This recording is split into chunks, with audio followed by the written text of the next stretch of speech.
episode of Sword Art Online 2 is going to try and make you cry. It's going to try to make you sad. It's going to come on a little strong. And despite the fact that it is cheesy, is this a bad episode of Sword Art Online 2? No. In fact, I really liked it because you have to sort of look at it from a number of different angles. I know that some people probably don't care for the fact that we didn't get too much backstory on the Sleeping Knights and Yuuki, and it all sort of just gets dropped on us in this week's episode, but this arc is really important because it's a really nice companion piece and development arc for the character of Asuna. We really get to see her sort of change a lot in this arc, and we really get to see that there are a lot of different types of strengths in the world, not just being able to be a badass in a video game, but being able to fight a terminal illness under the influence of being in a massive virtual world for 3 years. There is one hell of a bombshell dropped in this episode. So, what's really important is Asuna is trying to figure out where Yuuki is, and Kirito knows, and he sends her to this hospital, which has this experimental device which is known as a metacuboid, which is this medical-assisted full-dive system which is for terminal illness patients. And lo and behold, Yuuki herself, Yuuki Konno is her name, has AIDS. And it's like a super resistant version of it, which is very deadly.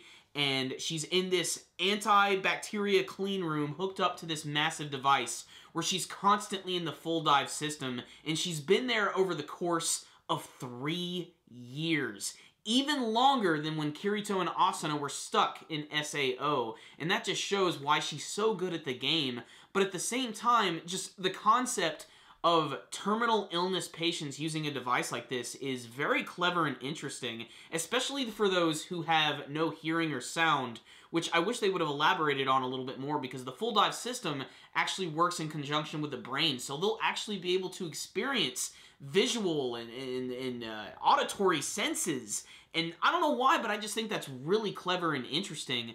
But the rest of the episode really is just getting to learn about Yuki's backstory, which is incredibly sad. Like I said, they just really lay it on thick, you know, because her entire family was also contracted with the AIDS virus. They all died. They also get to learn that, of course, she had a twin sister by the name of Aiko, which was hinted at in the previous episode when she was calling Asuna sis.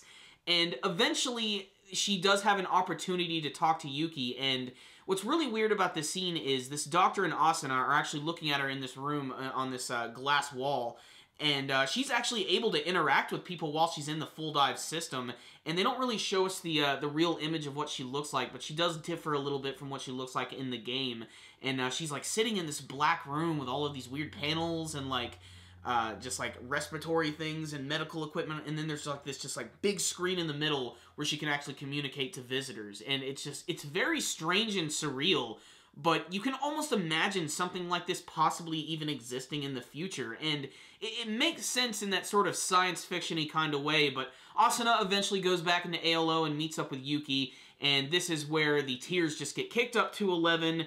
And it's just really, really sad because Yuki didn't want Asuna basically just to get involved in their lives because it was only a matter of time before she was going to die. And that's when the Sleeping Knights made the decision that if someone was going to die, they were going to disband the guild, and that was going to be the end of it. But Asuna didn't want that to happen. She wanted her to keep fighting on and living and seeing all of these other different virtual worlds. And she even talks about her dreams a little bit of even wanting to go to school. And Asuna mentions that could be a possibility ending this week's very sad episode, which was also pretty uplifting by the end, and I gotta say, I still enjoyed it. So, what's the rundown on this week's episode of Sword Art Online 2? It was a slow burn, and it, like I said, it's just, get the tissues for this one. But then again, this is an episode that's going to affect people on a number of different levels. I found it kind of cheesy and a little forceful with what it was trying to do, but I still think it was a good episode, more for the Asuna story.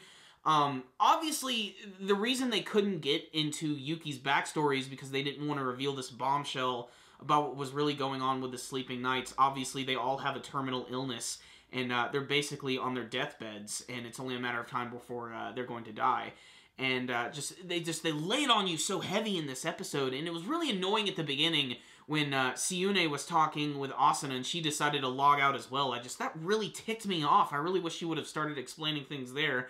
but of course they needed to extend this episode a little bit more. But aside from all, like, the sad stuff and everything, my favorite thing about the episode was just the concept of the metacuboid. I just think that's really cool, and that does seem like something that would be useful in medical science at some point in the near future. And I don't know, just something about that really intrigued me, and I thought that was interesting. But for the most part, this was a really simple episode of Sword Art Online 2, where not really too much happened. It really can just be boiled down to Yuki found Asuna, Asuna found Yuki, and that was pretty much it. Yeah, but you pretty much got all the backstory on Yuuki Konno's character, and, you know, just...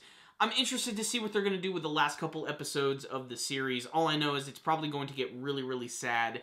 I'm not sure how things are going to work out, but I am hopeful for the future, and I really hope it ends on a good note, and hopefully gives us, like, a stepping board for maybe another season of Sword Art Online, because I know there's a few more light novels which they haven't adapted yet, which... I haven't even read those. I'm still trying to avoid them because I'm just hoping they're going to keep animating these because I'm really enjoying them. But still, this episode was really good. You know, it wasn't like a big action episode or anything, but it still looked really clean and consistent throughout the course of the episode. It was just a little heavy-handed at some points, but I still really enjoyed the episode. It was by no means perfect, but if you're a fan of Sword Art Online 2, you should definitely check it out. And just be prepared, you might be crying, or you might just think it's a little too cheesy. So I'm going to give this week's episode a 4 out of 5. It was not perfect, but I still think it was a really high-quality episode of the series, which is great development for the character of Asuna. Thank you guys for watching my review. If you liked this video, please give it a thumbs up. And before you leave, please tell me what you thought about this week's episode of Sword Art Online 2. Did you get the feels while watching this one? And what do you want to see from the final episodes of the second season of Sword Art Online 2? Before you guys leave, please subscribe to our channel if you have not already. You can check that out by clicking on the channel icon right up here. You guys can also follow us on Facebook and on Twitter.